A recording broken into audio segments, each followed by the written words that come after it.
በስመ አብ ወወልድ ወመንፈስ ቅዱስ አሃዱ አምላክ አሜን። መስቀልህን ተሸከም፣ የምትሰቅል ሳይሆን የምትሰቀል ሁን። በኢትዮጵያ ኦርቶዶክስ ተዋሕዶ ቤተ ክርስቲያናችን እምነት ስርዓትና ትውፊት ልንሰማቸው ልንመከርባቸው ከሚያስፈልጉ የተለያዩ ትምህርቶቻችን እርሱ አምላካችን የፈቀደልንን በዚህ አሁን በነገርናችሁ ርዕስና በሌሎችም አጠር ባሉ የአባቶቻችን ምክሮች ላይ ተመርኩዘን ልንሰማው ከሚያስፈልገን መልእክቶቻችን ውስጥ ማህደረ ተዋሕዶ መንፈሳዊ ዩቲዩብ አገልግሎታችን ይዛ የተመለሰችልንን ምዕራ ግብራችንን ነው እንደ አምላካችን ፈቃድ ይኸው ወደ እናንተ ማድረስ የጀመርነው። እግዚአብሔር አምላካችን ለዚህ ሰዓትና ደቂቃ እንድንደርስ የእሱ ቸርነቱ፣ ደግነቱ፣ ካህሊነቱ፣ መሐሪነቱ፣ መግቦቱ ስላልተለየን እድሜውን ስላበደረን ከምንም ነገር በላይ መቼ ስለሱ የሚቀርበው ምስጋና ነውና እናመሰግንበት ዘንድ በፈጠረልን አንደበት ክብርና ምስጋና ለገናና ስሙ ከአጥናፍ እስከ አጥናፍ ከጠዋት እስከ ማታ ከዘላለም እስከ ዘላለም ከፀሐይ መውጫ እስከ ፀሐይ መጥለቂያ ድረስ ይሁንልን። ርርተ ህሊና ርርተ ልቦና አንዳችም ኖር የሌለባት ምልዕተ ጸጋ ምልዕተ ክብር አፍጣኒተ ረድኤት አቁራሪተ መዓት ድንግል እናቱም መብርሃንም ስሟ የከበረ የተመሰገነ ይሁን። የእናትነት ፍቅሯ የእሷ የአማላጅነቷ ጸጋ ከሁላችን ጋር አለና መነሻ የምናደርገው አምላከ ቅዱሳን በዚች ዕለት ሊያስተምረን የፈቀደልን ንስሐ ስለ መግባት የሚለው ነው።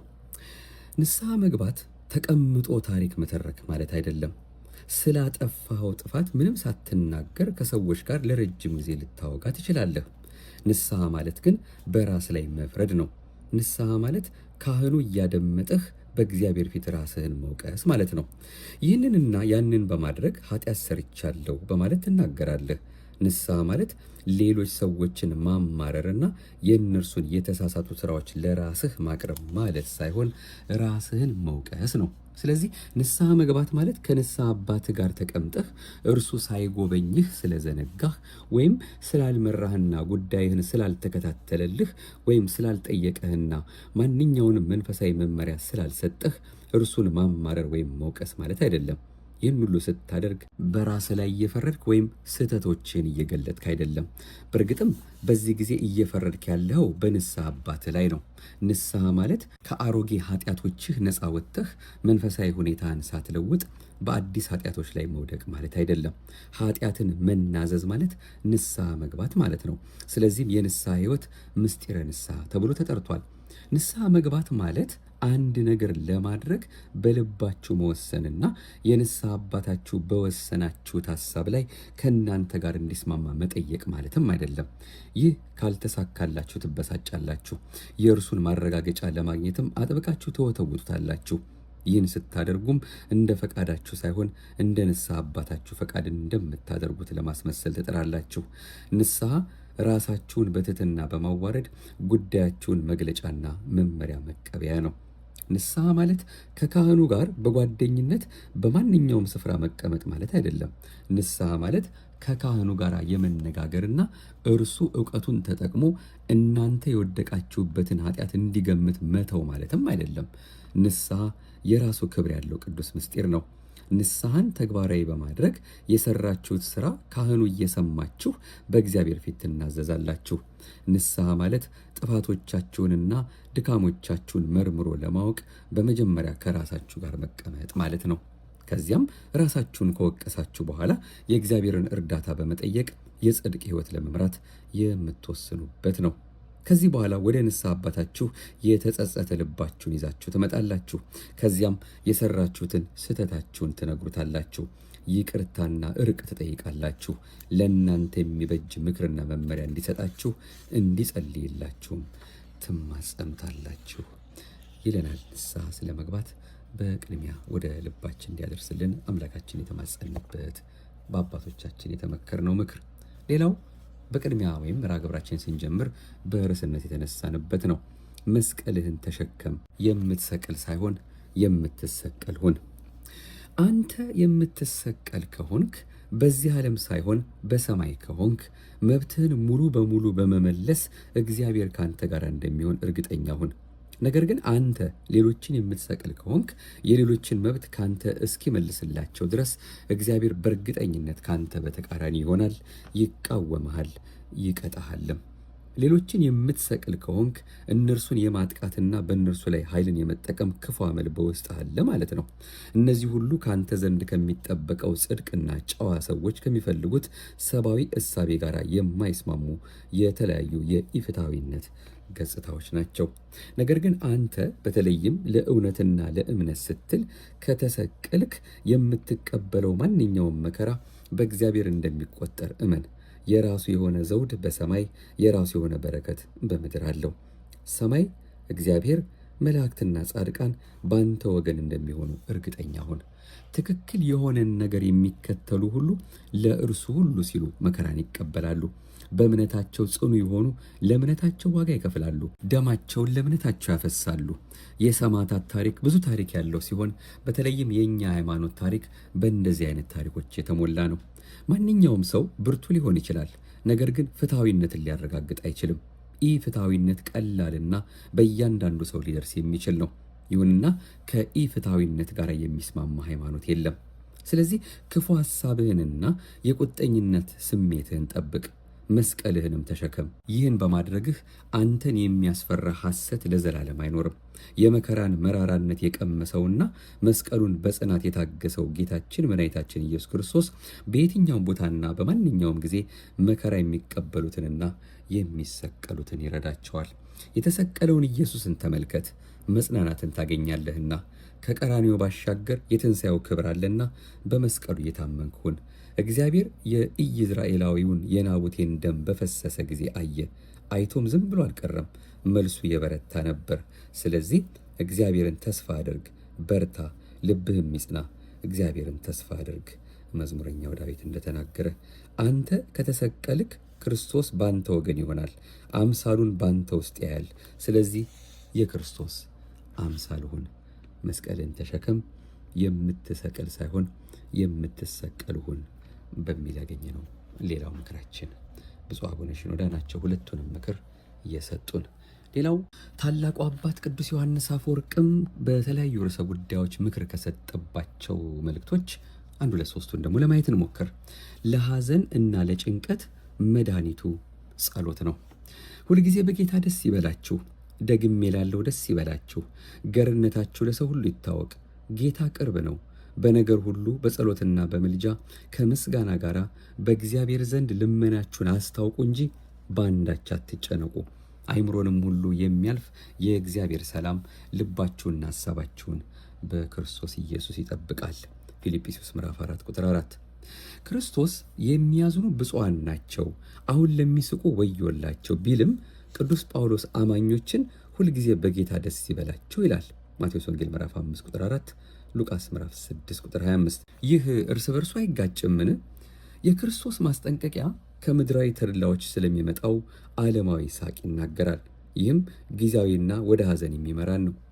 ብፁዓን የተባሉት አዛኞችም በኃጢአታቸው ለሚያዝኑ፣ በስተታቸው ለሚያዝኑና በሌሎች ኃጢአትም ለሚያዝኑ ነው። ይህ ሐዘን ወደ እውነተኛ ደስታ ይመራል። ምክንያቱም በንስሐ ልብ ኃጢአታችንን ስንናዘዝ ሰላም እናገኛለንና በክርስቶስም ደስ ይለናል። ቅዱስ ጳውሎስ ደስ እንዲለን የሰጠው ትእዛዝ ከክርስቶስ ሐዘን ጋር አይቃረንም።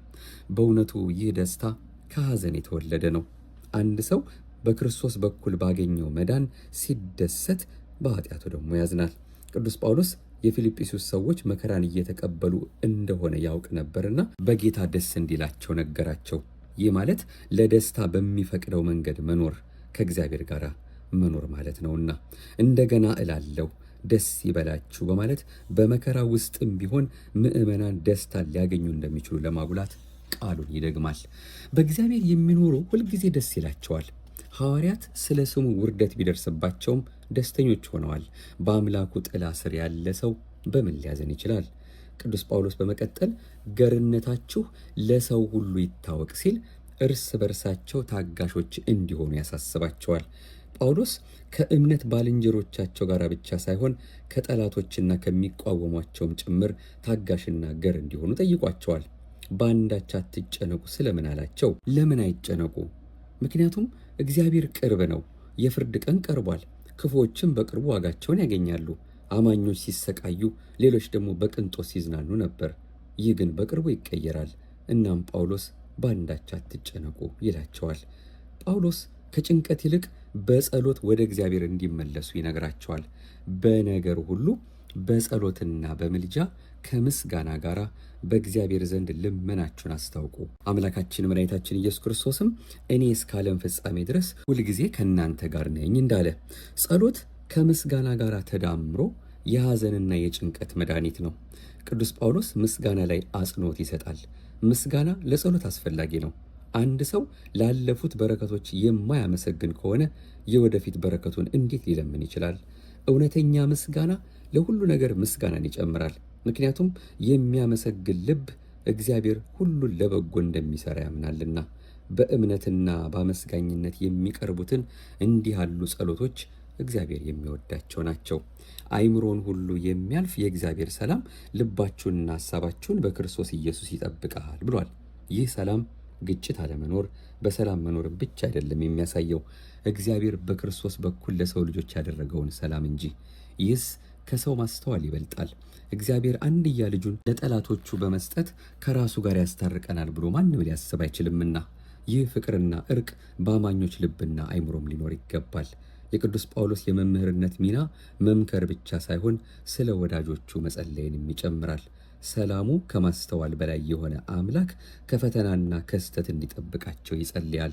ሰላምን እተውላችኋለሁ፣ ሰላሜን እሰጣችኋለሁ ሲል ክርስቶስ የገባው የሰላም ቃል ክርስቲያኖች ከጠላቶቻቸው ጋር ግፍ ከሚፈጽሙባቸውና ከሚጠሏቸው ጋር በሰላም እንዲኖሩ ያስችላቸዋል። ይህ ሰላምም በጌታችን በመድኃኒታችን በኢየሱስ ክርስቶስ ይገኛል። ዮሐንስ ወንጌል ምዕራፍ 14 ቁጥር 27 እንግዲህ ለሐዘንና ለጭንቀት መድኃኒቱ ጸሎት ነው ያልነው። እንግዲህ በነገር ሁሉ በጸሎትና በምልጃ ከምስጋና ጋር በእግዚአብሔር ዘንድ ልመናችሁን አስታውቁ እንጂ በአንዳች አትጨነቁ የሚለውን በልባችን ላይ አስምረን መያዝ እንዳለብን የሚያሳስብ ሌላው መልእክት ነው። ቀጣዩ አሁንም ቅዱስ ዮሐንስ አፈወርቅ የመከረን ከምሕረት ከይቅርታ ጋር በተያያዘ ነው። ምሕረትን አድርግ ምሕረት እንድታገኝ፣ እኛም ደግሞ የበደሉን ይቅር እንደምንል በደላችንን ይቅር በለን። የማቴዎስ ወንጌል ምዕራፍ 6 ቁጥር 12። ይህስ ምንኛ የሚደንቅ ምሕረት ነው! በምድር ላይ የነበረብንን እርግማን ካነሳልንና የማይነገር ስጦታ ከሰጠን በኋላ እንኳ እንደገና ኃጢአት ብንሰራ እግዚአብሔር አሁንም ይቅር ይለናል። ይህ ጸሎት ለአማኞች የተሰጠ ነው። እግዚአብሔርን አባት ብለው ሊጠሩት የሚችሉት አማኞች ብቻ ናቸው ሊጸልዩ የሚችሉት። ስለዚህ አማኞች ይቅርታ ለማግኘት ሲጸልዩ ከተጠመቁ በኋላም እንኳ የንስሐ ዕድል እንዳላቸው ያረጋግጣል። እግዚአብሔርም ይህን ያላሰበ ቢሆን ኖሮ በዚህ መንገድ እንድንጸልይ ባላዘዘን ነበር። ኃጢአታችንን በማስታወስና ይቅርታ እንድንጠይቅ ለማስተማር እርሱ ቀላል የእርቅ መንገድን ያሳየናል። ሌሎችን ይቅር እንድንል ያዘናል። በምላሹም ይቅርታ እንደሚደረግልን ቃል ገብቷል። ወሰን በሌለው ምሕረቱ ላይም ተስፋን ይሰጠናል። ክርስቶስ ይቅርታን ለብቻው ጎላ አድርጎ ይገልጸዋል። ከጸሎቱ በኋላ ለሰዎች ኃጢአታቸውን ይቅር ብትሉ የሰማዩ አባታችሁ እናንተን ደግሞ ይቅር ይላችኋል በማለት ይህን ትእዛዝ ብቻ አጉልቶ ይገልጸዋል። ማቴዎስ ምዕራፍ 6 ቁጥር 14። ይህ ኃላፊነቱን በእኛ ላይ ያደርገዋል። እግዚአብሔር በእኛ ላይ እንዴት እንደሚፈርድብን እንወስናለን። ማንኛውንም ፍርደ ገምድልነትን ለማስወገድም እግዚአብሔር ፍርዱን በድርጊታችን ላይ የተመሰረተ ያደርገዋል። ሌሎችን ይቅር የምንል ከሆነ እግዚአብሔር ይቅር ይለናል። ነገር ግን ይህም ቢሆን የእርሱ ይቅርታ ከኛ በእጅጉ ይበልጣል። በችግር ምክንያት ሲጨንቀን ይቅር እንላለን። እግዚአብሔር ግን እንዲሁ ይቅር ይላል። እግዚአብሔር ኃጢአት የሌለበት ሆኖ ሳለ እኛ ግን ኃጢአተኞችም ሆነን ይቅር እንላለን። ሌሎችን ይቅር ማለት ቁጣችንን እንድናሸንፍ ይረዳናል። ተበዳይ ከሆንስ እግዚአብሔር ይቅር እንዲለን የምንለምነው ይህንስ አይደለምን? እርሱ ንጹሕ ሆኖ ሳለ የበደልነውን እኛን ይቅር ብሎን የለ? የእግዚአብሔርን ይቅርታ ከማግኘታችን በፊት ሌሎችን ይቅር ስንል የደግ ነፍስ ስጦታ እናገኛለን። ይህን ስጦታ አሳልፈን ከሰጠን ግን ከሚመጣብን ቅጣት ማን ያተርፈናል? ለሌሎች ምሕረት ማሳየት ካልቻልንስ እንዴት ምሕረትን እንዲሰጠን አምላክን ልንጠይቀው እንችላለን? ይላል ታላቁ አባት። ይህን ግሩምና ታላቅ የሆነ መልእክት ከይቅርታ ጋር ብዙዎች የምንፈተን ብንሆን የበደሉን እንኳ ቢኖሩ ይቅር ማለትን ከአምላካችን ተምረን ምሕረትን ለማግኘት ምሕረተኛ ራሳችን አድራጊዎች መሆን እንዳለብን፣ ተበድለንም ቢሆን እንኳ እርሱ ለኛ ያደረገውን ነገር ፊት ለፊታችን የመስቀሉን ነገር አስቀምጠን አንተ እኔን ይቅር ብለህ እኔ ይቅር የማልለው ማን ሆኜ ነው ብለን ለሱ አሳልፈን እየሰጠን እኛም ደግሞ የበደሉን ይቅር እንደምንል በደላችን ይቅር በለን የምንለው የዘወትር የአባታችን የጸሎታችንን ሙሉ እንዲያደርግልን በዚህ መልኩ ሕይወታችንን ማደስ እንዳለብን መለወጥ እንዳለብን የሚያሳስብ ልዩ መልእክት ነው እግዚአብሔር አምላካችን በዚህ መልኩ እንግዲህ የነገረን። አሁንም ቅዱስ ዮሐንስ አፈወርቅ የነገረን ሌላ አንድ እናክልና የዛሬውን መርሃ ግብራችንን ጠቅለል ለማድረግ እንሞክራለን። ስለምን በሰላም መተኛት አቃተህ የሚል ነው። ብዙ ጊዜ ሁላችንም በምሽት መተኛት አንችልም። በጨለማ ውስጥ በጸጥታ ለሰዓታት እናሰላስላለን። ልባችንና ነፍሳችን ሰላም ቢሆኑ ይህ አይከሰትም። ብዙውን ጊዜ ይህ የሚሆነው በሆነ መንገድ ስንጨነቅ ነው። በዚህ ምክንያት እንቅልፍ ማጣትህን አትርገም። እነዚህ ያለመተኛት ጊዜያቶች በእግዚአብሔር የተላኩ በሕይወትህ የሆነ ነገር ስህተት ለመኖሩ ምልክት ናቸው። እናም ማሰላሰልህን አትጥላው። ስለዚህ መተኛት በማትችልበት ጊዜ በልብ ውስጥ የገቡ ሐሳቦች ወደ ላይ እንዲነሱ ፍቀድላቸው። ብዙ ጊዜ እነዚህ ሐሳቦች ወቀሳ ናቸው። የሰራኸውን ኃጢአት ወይም ያልሰራኸውን መልካም ተግባር የሚነግሩ ናቸው። እናም ያለፉ ስህተቶችን አስቀድመህ የተናዘዝክና ያስተካከልክ ከሆንክ በሰላም ትተኛ ዘንድ እግዚአብሔር ይቅር እንዳለህ እርግጠኛ መሆን አለብህ። ኃጢአትህን ተናዘህና ንስሐ ገብተህም የእግዚአብሔርን ይቅርታ ማግኘት አለብህ። ከዚያ በቀጣይ ቀናት ስህተቶችን እንዴት ማስተካከል እንደምትችል ማቀድ አለብህ። በጣም ተጨንቀህ መተኛት አቅቶ ሊሆን ይችላል። ነገር ግን በሆነ ሁሉ አትሸበር። ነፍስህ እረፍት ላይ ስትሆን አይምሮህና አካልህም በመጨረሻም ይተኛሉ። ስትታመም ድካም ይሰማሃል፣ ፊትህም ይገረጣል። መደበኛ ስራን ማከናወን አትችልም። እናም ሰዎች ምን ያህል እንደታመምክ ያስተውላሉ። ስለዚህ ወደ ሐኪም ይወስዱሃል። ሐኪሙስ ምን ይልሃል? ለህመም የሚሆን መድኃኒት እንደሚያስፈልግ ይነግርሃል። ነገር ግን ሐኪሙ መድኃኒቱን ከሰጠ በኋላ ድካምህ አሊያም መገርጣትህ ባይጠፋስ? ይህም ያበሳጭሃል። እንደ እውነቱ ከሆነ ብዙ ሰው ወደ ሐኪም የሚሄደው የበሽታ ምልክቶችን ለማስታገስ እንጂ በሽታው ራሱን ለማዳን አይደለም። ሐኪሙ ግን በሽታው ካልተወገደ በቀር የበሽታው ምልክቶቹ ሊወገዱ እንደማይችሉ ያውቃል። በተመሳሳይም ራሳችንን የክርስቶስ ደቀ መዛሙርት መሆናችንን ስንገልጽ እርሱ መንፈሳዊ ደዌያችንን እንዲፈውስልን እንፈልጋለን እንላለን። እንደ እውነቱ ከሆነ ግን እርሱን የምንፈልገው መከራ፣ አካላዊ ስቃይን፣ ተስፋ መቁረጥ የመሳሰሉ ምልክቶችን እንዲያስታግስልን ነው። ክርስቶስ በአንጻሩ ልክ እንደ ሐኪሙ በሽታችን ከስር ተነቅሎ ካልጠፋ በቀር ምልክቶችን ማስታገስ ብቻ በቂ እንዳልሆነ ያውቃል። እናም ችግሮች የሚነሱት እዚህ ላይ ነው። ህመማችንን ማስወገድ የምንፈልግ ቢሆንም ክርስቶስ ወደ ነፍሳችን ለመግባት የሚያደርገውን ጥረት በግትርነት እንቃወማለን። ስር የሰደደ ስሜታችንና አስተሳሰባችን እንዲለወጥልን አንፈልግም። ነገር ግን ነፍሳችንን የእውነት ለእግዚአብሔር ስንሰጥ ብቻ ነው የመንፈሳዊ በሽታ ምልክቶች መጥፋት የሚጀምሩት። 5 የንስሐ መንገዶችን እንመልከት። እያንዳንዱም የተለየ ሲሆን ነገር ግን ሁሉም በእረፍት ውስጥ እንድትተኛ ይረዱሃል። የመጀመሪያው መንገድ ኃጢአትን ማወቅ ነው። ኃጢአታችንን ብናውቅ እግዚአብሔር ይቅር ይለናል። ኃጢአትን ማወቅም ኃጢአት መስራትን እንድናቆም ይረዳናል። ለዚህም ህሊናችን ከሳሽ ይሆነን። ሁለተኛው የንስሐ መንገድ የሌሎችን በደል መርሳት ነው። ይህም ቁጣን መቆጣጠርና ሌሎች በእኛ ላይ የፈጸሙትን ኃጢአት ይቅር ማለትን ይጠይቃል። ሌሎችን ይቅር ካልን አምላካችንም ይቅር ይለናልና። ሶስተኛው መንገድ ጸሎት ነው። የዕለት ተዕለት ጸሎት ብቻ ሳይሆን ራሳችንን ሙሉ በሙሉ በእግዚአብሔር ፊት የምናቀርብበት ልባዊ ጸሎትም ነው። አራተኛው መንገድ ልግስና ነው። ይህም የሰራነውን ኃጢአት የምናስተካክልበት ነው። አምስተኛው መንገድ ደግሞ ትህትና ነው። በዚህም ለእግዚአብሔር ያቀረብነው መልካም ነገር ጥቂት ብቻ እንደሆነ በማሰብ ኃጢአታችንን ብቻ የምትቆጥርበት ነው። እንዲህም ስናደርግ የኃጢአትን ሸክም ከጀርባችን ያነሳልናል። ከነዚህ መንገዶች በአንዱ ላይ በሌላ ጊዜ ደግሞ በሌላ መንገድ መጓዝ ትክክል ይሆናል። ግን በየቀኑ ቢያንስ በአንዱ መሄዳችንን እናረጋግጥ። ለዛሬ እንደሱ እንደ አምላካችን ፈቃድ በተለያዩ ርዕሰ ጉዳዮች የተነሱ አባቶቻችን የመከሩን ምክሮች ነው በረከታቸው የደረብንና የተከታተል ነው። አምላካችን ሁላችንም በፍቅር በሰላም ጠብቆ በሕይወት አቆይቶ ለዚህ ሰዓትና ደቂቃ አድርሶ ይኸው ለነፍሳችን ምግብ የሆነውን በተለያዩ ርዕሰ ጉዳዮች የተለያዩ ምንጮችን እየጠቀስን የምንሰማውን ማህደረ ተዋህዶን በዚህ መልኩ እንድንሰማ ስለፈቀደልን ከምንም ነገር በላይ እሱን እያመሰገን ከሁሉ በላይ ይህ የሰማነው ቃሉ ከሳሽ ወቃሽ ፈራጅ እንዳይሆንብን በልባችን ጽላት እንዲያሳድር በልባችን ጓዳ እንዲያኖርልን ከዚያም ደግሞ በበለጠ በሕይወታችን የምንተገብረው በዕለት ተዕለት ክርስቲያናዊ ሕይወታችን የምናኖረውና የምንለማመደው እንዲያደርግልን እርሱ መንገዱ እንዲያሳየን ብርሃን እንዲሆነን ፍለጋው እንዲያስተምረን የቃሉ ባለቤት የቸሩ መድኃኔዓለም የተቀደሰ ፈቃዱ ይሁንልን። እንግዲህ ለዛሬ በዚህ መልኩ ተማማርን። በቀጣዩ ደግሞ ምናልባትም ካቆምንበት በመቀጠል በተከታታይነት የያዝናቸው መልእክቶች አሉ። የኢትዮጵያ ቤተክርስቲያን ታሪክና የቅዳሴ መልእክታችን ማለት ነው። ከነሱ በአንዱ ላይ መለስ ብለን ቀጣዩን የምናደምጠው ይሆናል።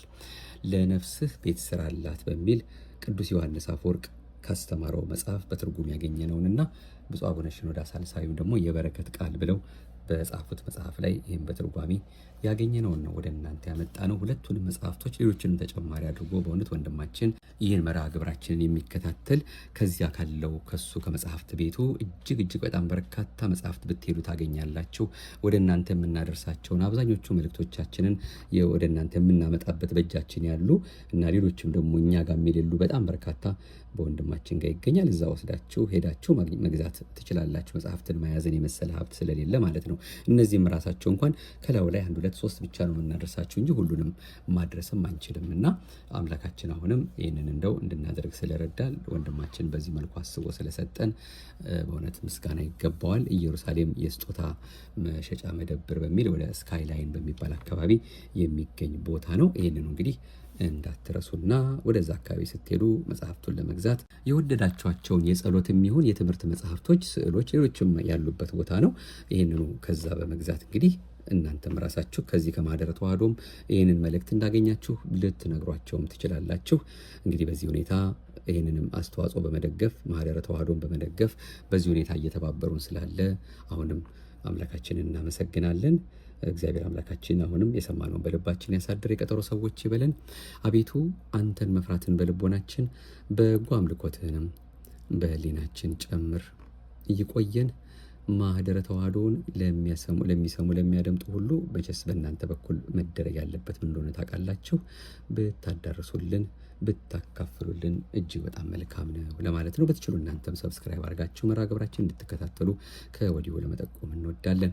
ዲያቆን ጥበበ ማሞ ነበርኩ። እንደ እግዚአብሔር ፈቃድ ይህንን መልእክት ወደ እናንተ ያደረስኩት ለእኔም ለእናንተም የምንኖርበትን በማስተዋል በጥበብ የምንመላለስበትን ለሁላችንም በልባችን ውስጥ እሱን የምናውቅበት እምነቱን እንዲጨምርልን የፍቅር አምላክ የቃሉ ባለቤት ቸሩ መድኃኔዓለም አንዱ የድንግል ማርያም ልጅ እንዲረዳን ፈቃዱ ይሆንልን።